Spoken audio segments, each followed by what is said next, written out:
11,700 years ago, the world stood on the edge of transformation. The great sheets of ice that had defined the Pleistocene were retreating, carving new rivers, swelling seas, and redrawing the face of the continents. Temperatures rose, forests crept into places once ruled by frozen winds, and humanity stepped into a new epoch, the Holocene. For the first time in our species' history, we were no longer scattered wanderers clinging to survival in a harsh, frozen wilderness. We had already spread from Africa into Europe, Asia, the Americas, and even distant Australia. But now, with the end of the Ice Age, our story began to shift from survival to invention. The great beasts that had dominated the Pleistocene, the towering mammoths, woolly rhinos, giant ground sloths, and saber-toothed cats, began to vanish one by one. Some could not adapt to the changing climate, while others fell to the relentless pursuit of human hunters, armed with stone-tipped spears and the deadly atlatl. The mammoth steppe, once the greatest continuous habitat on Earth, stretching from Spain to Siberia, gave way to lush forests and greener pastures. The giants that had roamed in unimaginable numbers dwindled until only echoes of their presence remained, preserved in fossils, cave paintings, and the myths of the people who once hunted them. As the ice melted and the seas rose more than 400 feet, land bridges that had carried animals and people across continents disappeared beneath the waves. The Bering Land Bridge that had once linked Asia to North America was swallowed by the ocean, cutting off paths that had allowed migration into new worlds. Those who had crossed earlier now found themselves isolated, building lives in landscapes that had never known human presence before. Change was everywhere, and with change came opportunity. While some animals faltered, humans adapted with remarkable speed. Our ancestors shifted their focus from constant wandering to experimenting with the landscapes around them. Wild grains were gathered not only to eat, but to be sown again, seeds tucked into the earth with the hope of more reliable harvests. Slowly, patiently, trial by trial, humans learned that they could bend nature to their will.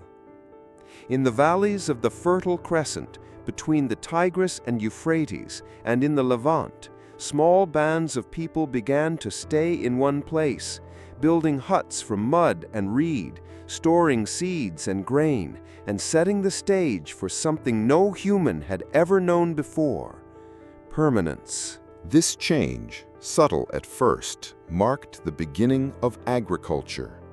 The first domesticated crops, emmer and einkorn wheat, barley, peas, lentils, chickpeas, flax, were not simply food, but a foundation for stability. Unlike hunting, which demanded constant movement and risk, planting created the promise of food tomorrow, next week, next season. Farming did not replace hunting overnight, but it added a new layer of security that slowly reshaped human life. Villages emerged where once there had only been temporary camps. Families began to grow, populations swelled, and with more people came the sparks of culture, technology, and the earliest glimpses of civilization. The animals of the Holocene also entered this new arrangement with humankind. Wolves that had shadowed human camps for generations were transformed into dogs, guardians and hunting partners that offered loyalty and protection. Goats and sheep were drawn into human settlements, their milk, wool, and meat becoming resources that could be relied upon year after year. Later came cattle, descendants of the mighty aurochs, animals far larger and more powerful than any cow alive today. To tame and raise them was to secure not just food, but strength in the form of labor. Their hooves broke soil, their power pulled early plows, and their hides and bones found new uses in tools and clothing. Pigs soon followed, thriving close to human hearths, turning scraps into sustenance. With animals at their side and crops in the ground, humanity was no longer at the mercy of shifting herds and uncertain hunts.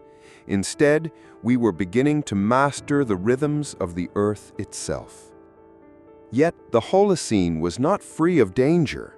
Bands of raiders attacked villages, seizing food and resources from those who had worked to cultivate them.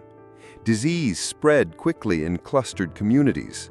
Wild animals still prowled the edges of settlements. But these challenges could not outweigh the benefits of stability. For every threat, there was also progress.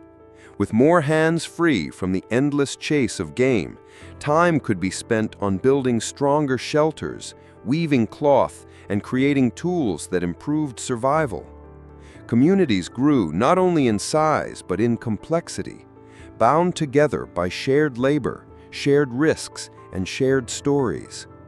Around fires, people spoke of the spirits of animals, the cycles of the sun and moon, and the mysteries of rain and river.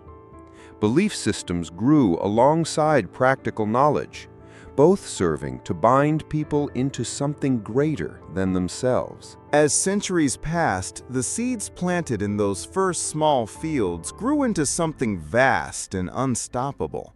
What began as simple huts and scattered farms hinted at the great civilizations to come. But before the rise of cities, empires, and monuments of stone, there was this moment, the dawn of the Holocene, when humanity stood between the fading shadows of the Ice Age and the bright beginnings of civilization. And this is only the beginning. In the next part, we will follow how these scattered settlements grew into powerful communities, how metal reshaped the tools of life and war, and how the first great civilizations emerged from the quiet revolutions of farming and faith. Make sure you don't miss it. Subscribe to Prehistoric Medievals and join the journey as we uncover the world that gave birth to ours. And before we continue, tell me in the comments, if you lived 10,000 years ago, would you rather roam with the hunters or stay to build with the farmers? As the Holocene unfolded, the fragile beginnings of agriculture slowly transformed into something far greater. What started with small patches of wheat and barley turned into wide fields that demanded new tools, new methods, and new ways of living together. No longer could a single family manage everything alone. Cooperation became essential. Neighbors worked side by side, planting, harvesting, and storing food in ways that tied their lives together. With shared labor came shared rules, and with rules came the first steps toward organized society. Grain pits and storage jars became as valuable as weapons, and disputes over land or harvest often decided who thrived and who starved. By around 9000 BCE, villages had grown larger and more permanent. Sites like Jericho, with its stone tower and walls, stand as some of the earliest examples of humans reshaping their surroundings not just for survival, but for security and identity. These were no longer mere camps against the wilderness. They were communities with structure and purpose, places where generations could be born, live, and die without ever wandering far from home. With stability came surpluses, and surpluses brought choices. Some people no longer needed to spend every day in the fields or chasing animals. Instead, they turned to other tasks, shaping flint into sharper blades, weaving baskets tight enough to carry grain, or painting walls with symbols that hinted at ritual and belief. It was during this time that humanity's relationship with the natural world grew more complex. Rivers were no longer just sources of water, but the lifeblood of settlements. The Nile, the Indus, the Yellow River, the Tigris, and the Euphrates all became centers around which entire cultures would eventually rise. These rivers flooded and receded with seasonal rhythms, depositing rich silt that made farming possible on a scale far greater than ever before. But with such opportunity came dependence. When floods were too weak, famine followed. When they were too strong, destruction swept away homes and fields.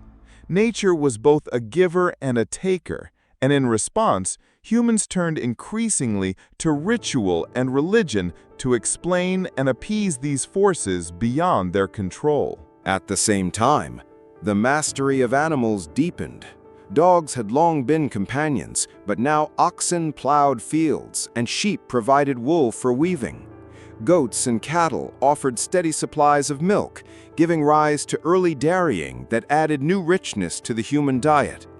This shift wasn't simply about survival, it was about transformation.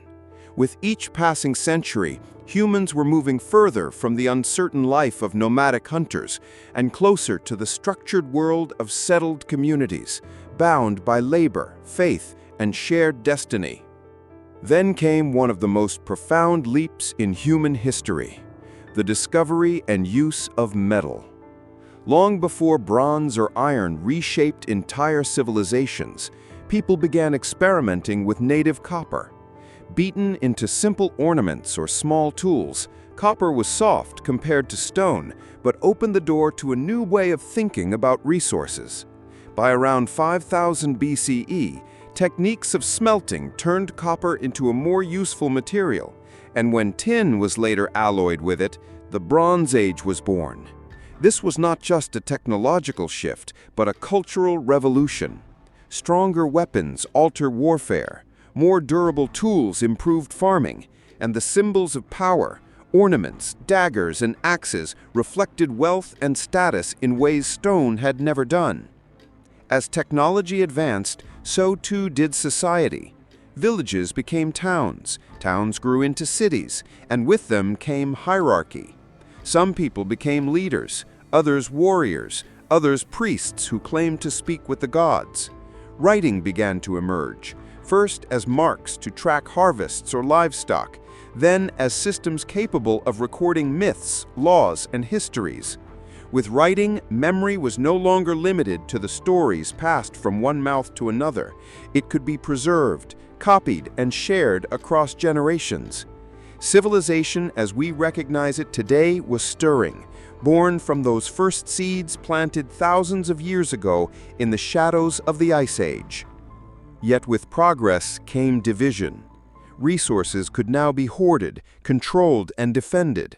Inequality widened between those who held power and those who labored. Wars broke out not just over hunting grounds, but over fertile land, trade routes, and access to metal.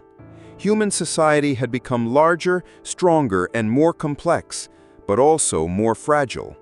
Greatness carried with it the seeds of conflict, and the Holocene world was beginning to learn that stability was never guaranteed.